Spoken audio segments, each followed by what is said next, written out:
Tell us now that you are working full-time in development in Haiti, what does your day look like? Okay? Tell us about what's the setting like, your interactions with people, any time to yourself, challenges. Just tell us about a typical day. Yeah, so in Port-au-Prince, it's anarchy is a first thing. I think that's a fair description. So my day starts early because I work in manufacturing, and most Haitians start extraordinarily earlier than I want to ever be awake. Our shop opens at 7, so we're supposed to be there at 7. I am commonly the one who drives, so I'm often managing that chaos along with it for whatever reason, because I choose it, because I'm comfortable with it, I'm managing that stress.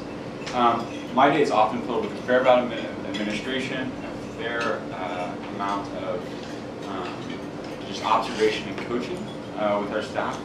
And then the best part of my days are often when I get to do creative different things, or when it's not good when machines break, but it's interesting when things break and we have to figure out why they broke, or if something's not working and do the corrective. And that's the hard work of being in social enterprise, I think. And that's maybe the story that's not always told as much, is that it's really, really, really very difficult. And it's 95 degrees, and there's mosquitoes from dawn to dusk. And then after, you get tropical illnesses that haven't been really explored or treated or are treatable, those kind of things. So that's kind of just a rundown. So 7 to 3:30, I'm at work, I'm running errands, I'm procuring supplies, I'm prototyping new ideas, working with our staff to improve our process, doing marketing, web development, design stuff. And then for me personally, I shop at a local market for produce. I try and do a jog of some mileage, 4 to 8, 3 to 5 days a week. And that's for my personal health and well-being, because I don't want to be fat. And also because for sanity. Because I live and work with the people I work with, I also live with. So I'm always on. Even when we're at home, work comes up, which can be terrible if you don't have a space away. And that was actually one of the biggest challenges of living in Haiti compared to my time living in Rwanda. The expat community is awful geographically segmented. So if you're not in the right neighborhood, in the right area, it's hard to connect with people. If you're a single person, it's hard, or you don't have a family or some kind of connectors in those ways, it becomes a pretty difficult place to be, exist, live. So building those outside networks became pretty critical. And it was difficult. It took quite a bit of time. So you brought up some of the challenges here. How do you manage this chaos, the emotion, the varied personalities on the field? As you said, it's not sane. You don't have personal space. It's very different than living here in the United States. So how do you manage this chaos, the challenges that come? Yeah, I would say God has gifted me the blessing of not angering easily. It just doesn't, I don't get hot on the collar very often. And that may be because I worked in the restaurant for several years and managed chaos there, so the transfer of chaos isn't so different. Crazy people doing drugs in the back room, or doing stuff that's inappropriate in the kitchen, transferring into Haitians, doing stuff that's inappropriate with in the process, not saying there's proprieties, but and for me, I really do think it's our faith forms that. So I definitely have friends who are not Christians, not people of faith, working in development, and they stress out a lot more, they get angrier, and that doesn't say that I'm exempt from anger, I'm exempt from burnout, or any of those things. But what it does do is it gives, I think, us the capacity to love, have grace, and compassion in spite of all those things. That said, one of the things I do personally is I try and create space when it's necessary. So by building friends outside of my workplace, especially in the time when I was the only international staff person on the field, with the rebuild, that forced a need to develop friend relationships outside, and then that became my standard of living. So when the new people came, I integrated, but I didn't. It wasn't a need. So if we were able to keep those healthy boundaries, at least for me, and then able to create those kind of healthy space environments to process and manage. Sounds like you've got a handle on this. You've got a handle. So what?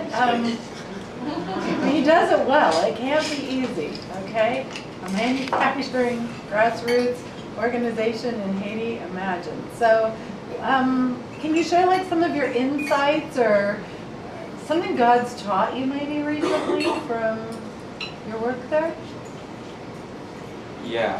Revelations? Insights? Yeah, so there's a couple of things. So in general, we can never overemphasize, I think, that our work moves slowly. And maybe it seems like it's going fast. I'd be like, some of you guys have been doing this longer than me, like, things can seem like they're moving fast, but then even at Rebuild, when things jump and we make humongous strides forward in something we're working on, and then it gets violated in a second, and we feel like we're back to square one or square one minus two. So that's an interesting insight, and I think the learning piece there is definitely a character of patience, but also the idea of how do we approach the things that we're doing. So are we not just doing good program planning, so we're using our log frame or problem trees or these different things that tools we learn here at Eastern, but how are we engaging the stakeholders? Because it's really easy for us to get a plan, an idea, and then plant seeds and facipulate, for those who share that fun word, it's a Bronco word, I won't own it too much. But almost over-facipulate. So you plant the seed and ensure that your plan is what comes to fruition, only to find out that that's not what they would have done had they created it. So for me, in the recent months, I've been engaging a new framework, or labeled a framework that I've been using for the past year or so. And it really focuses on human-centered design in terms of what we're doing in terms of projects. So it's heavy in observation. It uses the learning cycle that we had the theological thinking discussion with the guys the other day. But heavy in observation, ideation, nothing's a bad idea until you choose to start cutting and trimming to what you're going to do. And then the willingness to try and fail. And that's one thing that's a huge thing I've learned a lot in the last years. When I was in Rwanda, I was working in an office, more administrative support role, so I was heavily in research, I was heavy in supporting the local staff. Where I'm at now, I'm actively involved in the production of new stuff all the time. So I have to be content with failure and willingness to learn from that and plug that knowledge into modifications, iterations, and growth. So, how about just a little more on that comparison between Rwanda and Haiti? Those are your completely different parts of the world since you graduated from the program. So, Luke, I would love to hear some of your insights as well, because you've seen both of those spectrums, or at least I've encountered. But so Rwanda is a beautiful place. Everybody thinks, oh my gosh, like I say Rwanda, oh, it smells so difficult. Paved roads, water, electricity. There's a 3D movie theater there now. Yeah, it's really, there's like this mall that they built. Pretty amazing. Right before I got there and finished while I was there, where the 3D movie theater it opened after I left. But it has like this food court. Now it's an arguably nicer food court, and it has like Indian food, not like McDonald's and like Sbarro, and that's it. But so it's not a terribly difficult place to live in that environmental sense. The Rwandese people tend to be rule followers, so there is chaos, but there's this sense of rule of law that's unique in my experience. Even to Uganda, the neighboring country, where Kampala is insane. So I would say even Kampala is more organized or more structured than Port-au-Prince. And Port-au-Prince being my other extreme, and that, it's interesting. If you're waiting in line for something in Kigali or in Rwanda in general, and you jump the line, Rwandese will scold people. don't have to worry about it. Like, their natural order will take care of that. In Haiti, people jump lines or create mobs at entry points. It's assumed, and if they jump in front of you as a as a white person, it's like an achieved goal. I've even heard of people who, like, so theft would be a big deal. People can get, like, really, like, disciplined by community for theft. Insert a white person, and now it's somehow a victory. It's a really intriguing dynamic there. So that's like from just a general social experience. Now the other side is both fantastic, beautiful people. Both friends are committed followers of Christ who really have beautiful visions for the country. One of our artisans, her real passion is reforestation. We make flip-flop sandals, and she's really interested in planting lots of trees because of a recognition that the weather, the water, when you look at along the countryside, that it's turning browner by the day. Weather's more extreme. There's no protection against erosion. Water quality is diminishing. And her connection to all this is that once upon a time we used to be a very lush country, and now it is not really that at all. So, environmentally, very similar. In a sense, it's tropical. Rwanda is somewhat temperate and managed because after that forestation issues managed. Haiti is not as much order, more chaos, but still beautiful people trying to figure it out. And I think some of the interesting dynamics out there is proximity to the United States. May be a help, but also a huge hindrance to something like that. Okay, a couple more questions. What has been most valuable that you learned in the program that all these people are pursuing?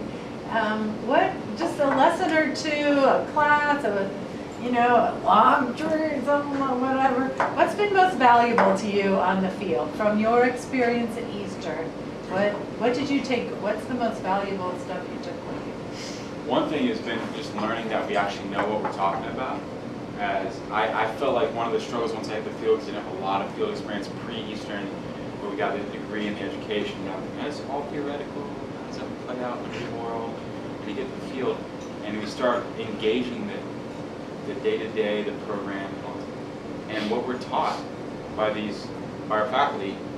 They're taught because they've done it, and it's actually how it works. Now there's variations and nuance in where you're at, but it's gaining that confidence that what we're taught is valid, it is good, and that they're tools for the toolbox. And not everything problems and nails, don't use the hammer for everything. So that's one thing. The second thing is I carry a few books with me wherever I go.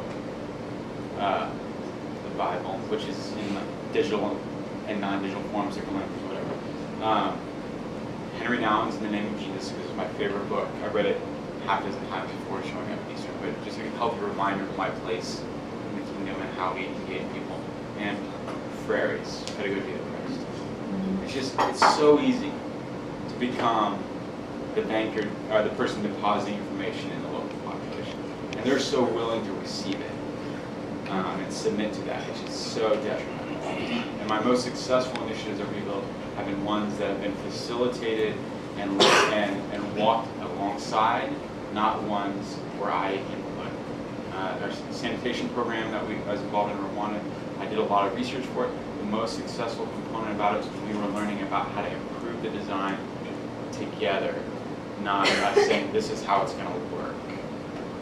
It was them creating their rough out and us making what they needed and what they wanted work in an engineering sense, in a technical sense. Follow that up is program planning is huge. Like plan. You can't plan for everything, but the plan gives you a framework. It answers some of the hard questions for you. So when you're in it, and it's hard, right? Again, you all probably know this, so maybe stop. But the other thing is, especially for those interested in business, no matter how much of a social person you are, social end, you can't ignore business fundamentals.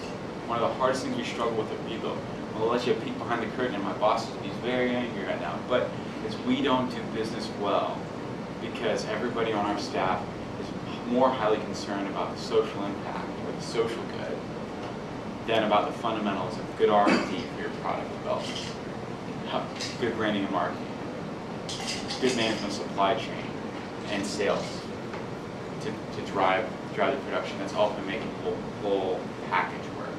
And that's just stuff that can't be ignored. And those business fundamentals play into, those management fundamentals play into your organizations. And one recurring factor is that in every place I go, there's always bad managers. There's always micromanagers, there's always people chasing money for money's sake. They'll write a project.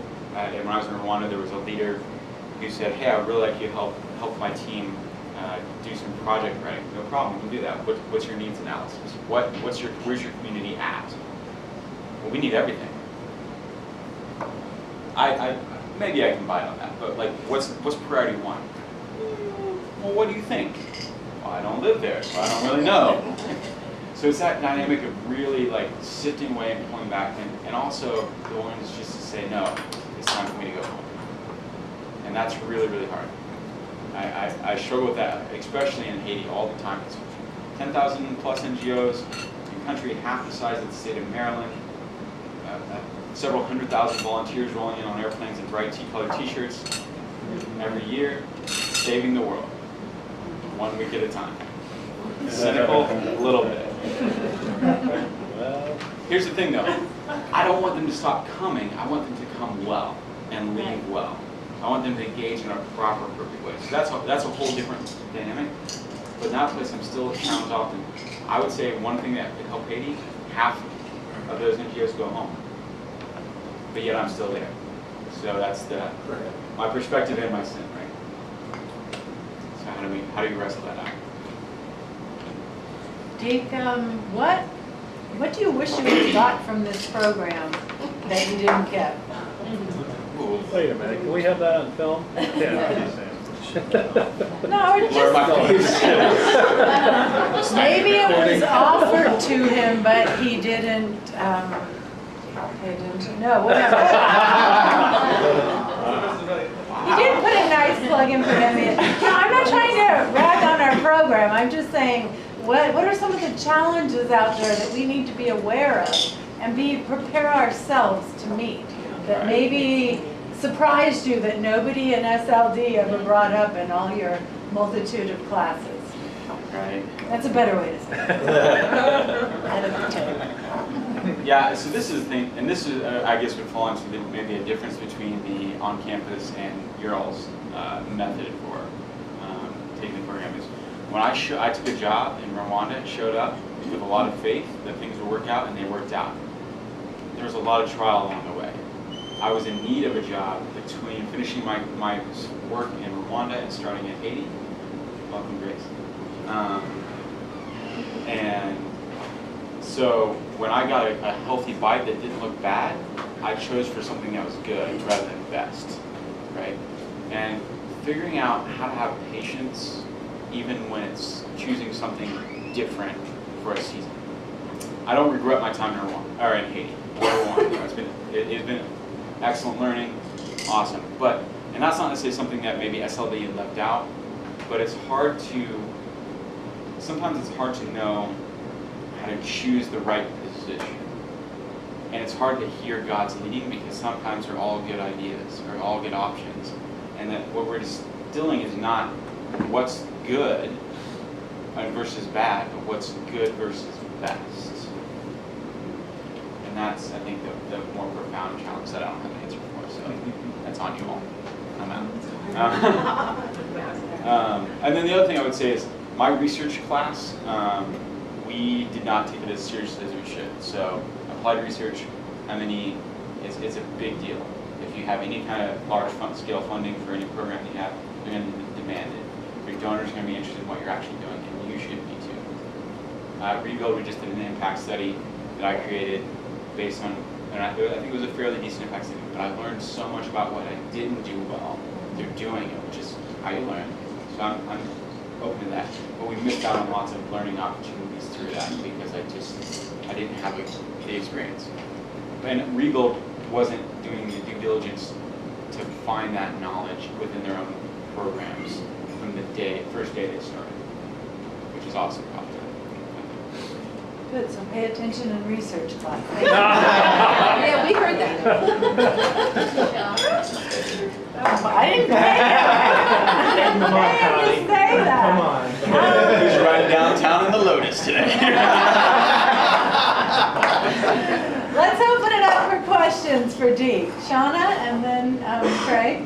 Yeah, I'm not real familiar with Rebuild, but is the business model one in which you would replicate what you're doing in this particular plant, and it would be, is there anything about training local business owners, and then also is there any possibility, which you may already do this, but have internships from local universities to come and do an internship with you guys? Local universities meaning Haitian.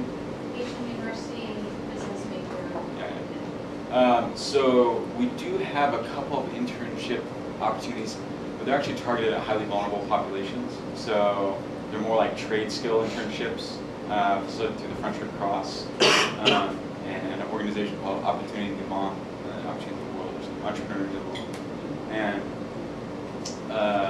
so our business model at Rebuild quickly is that we manufacture flip-flop sandals out of repurposed recycled materials. So tires, repurposed leather that comes from thrift bundles into the developing world. This is your crossing guard safety vest, or the waste from the factory that makes the police vest and things like that. This fabric, you can't buy this unfortunately at this point. This fabric on the inside is made out of repurposed or recycled soda bottles. So like your smart water bottle there, when it gets tossed in garbage, in places like Haiti and Honduras, it's brought back to the US and they manufacture a fabric out of it. How much do those cost? These, I think online will retail for around $40, up to our most high-end or high-cost pair is $52 something. So we're in competition with the Rainbow kind of market. So that's what we do. So we're not growing micro enterprise. We are creating an enterprise, our business, that's supposed to be sustainable, self-sufficient, functioning, that will produce dignified living wage jobs. And then the idea is that will be replicated in Haiti and other countries as opportunity. That's it. That'd be another insight. Don't grow too fast. Yeah. You might have a global vision, but bound your action to where you're at and focus and fix that. My organization is constantly struggling with the word rebuild globally. We're not rebuild Haiti. Yeah, but we'll rebuild Haiti today, and that's where we need to live and work. Are you the overseer of the opportunity? No, I'm the operations manager. I have a country director above me and a CEO above us. So is there a plan like for local nations with the Yep. operations? Yeah, so we have 3 Haitian managers who are also stakeholders in our business. So they've actually bought in as part of a LLC kind of structure. 2 of them work in the workshop, and one of them is manager education program that we have for vulnerable youth. The idea is if I quit tomorrow, is that we would hire a Haitian to fill my gap. And how that works and what that looks like, some of you have been to worked in Haiti, gets dicey quickly because there's plenty of Haitians that have mostly grown up in America or partially grown up and are well educated, very competent, but they have lots of opportunity that's much more high dollar than what we can afford.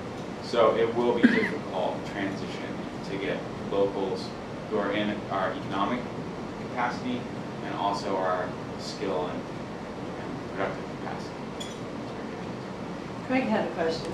Yeah, can you, on a day-to-day basis, kind of give me a picture of how corruption impacts your business and how, as a Christian man, you kind of deal with that, particularly in a business setting, a little different than a mission setting where you're doing business.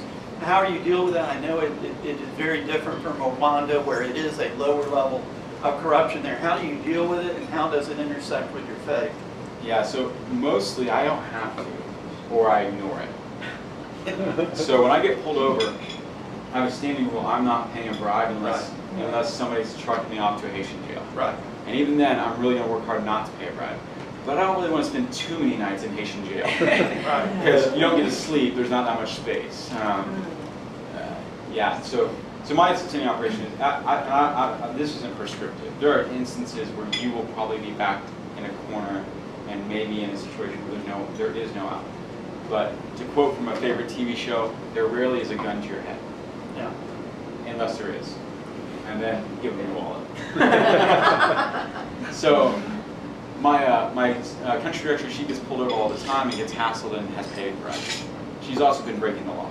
So one time she was out She driving. Haitian? No, she's Okay. American. One time we were going to the beach, she didn't have a driver's license, we got pulled over at a checkpoint. That's, you can get your car impounded and taken to jail for that. Whoa. Pretty intense response. That's part of the corruption movement. And then she was offered an out for 1,000 boots, so about $22, $24. She definitely paid it because she wanted us to move on to the beach and because she did not want to end up in zip ties. And that's her choice.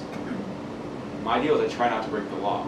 And whenever I've been in a situation where I'm in a questionable place, I'm honest, and this is where the shaky ground. Theologically, it's a shaky ground. I volunteer the information I'm asked, not additional information that they may or may not need to know.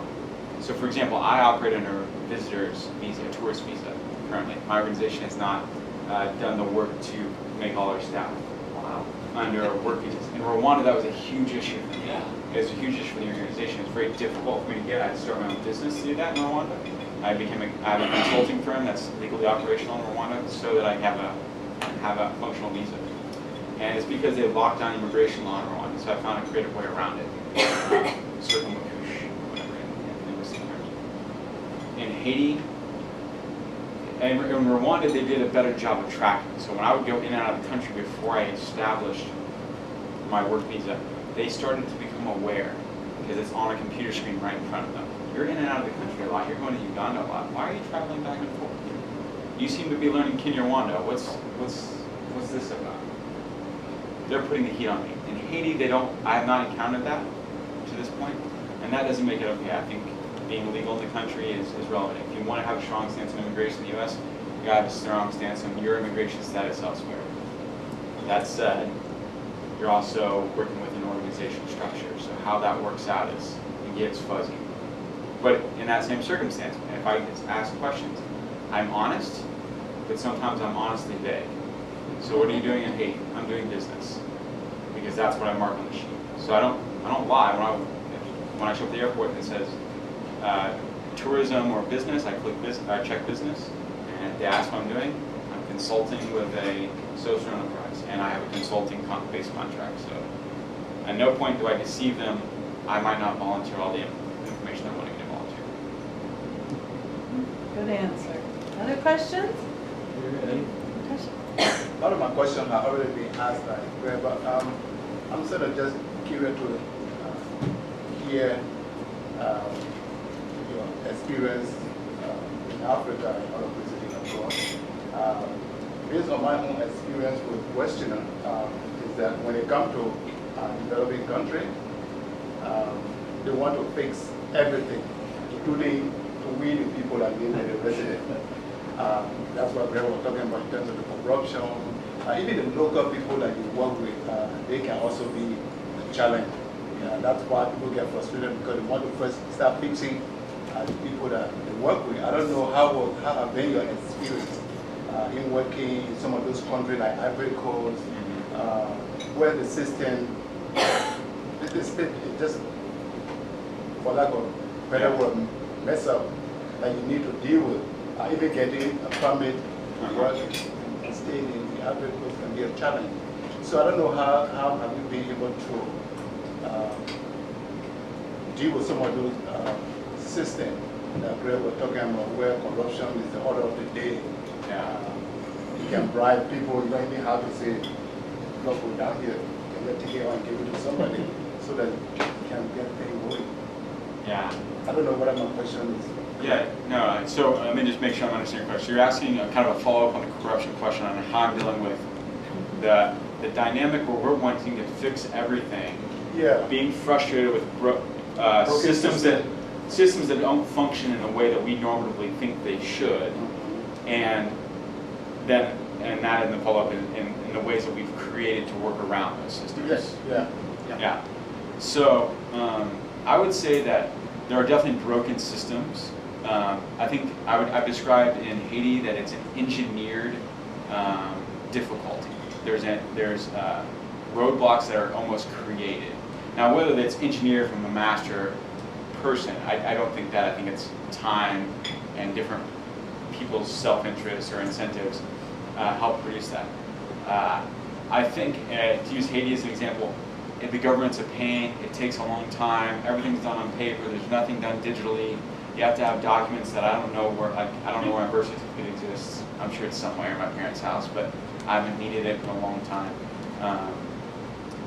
They're going to ask for that, I know, when I go to get my work permit, so I'll have to figure that out. But what I found is that people spend a lot of money to work around the system, and sometimes if they just patiently work with the system, things work themselves out. And not to say it's easy, or easier, or necessarily always cheaper, but you don't also put yourself in a position where you have to explain why you're going about it a different way. Because and that's where I think, yeah, so there's that part. And then the fixing everything part. Expats wanting to fix everything, that's our nature, and I think we're messed up. I mean, that's our brokenness. I mean, we can't, right? So, I mean, have you all had program planning yet? Yeah. So, okay. Second years have. Okay, so you'll get this thing. You have a big problem, and you're going to say poverty. You're going to say, I mean, you might say childhood health or under 5 mortality. Well, that's a big. Actually, that's even more maybe. But you have these kind of larger scale problems, and what you need to do is work down the cause and effect relationships to find out these are the problems we can work with. And the problems I think you're referencing are huge systemic problems that are up here. And the answers are all down here that work up. And we have to be creative in how we encounter those ideas and who the stakeholders are. But they have to choose that.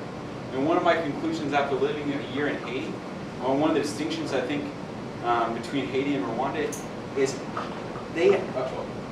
a friend of the embassy, the friends I have that work with the U.S. Embassy have quotes about some of the different countries they worked in.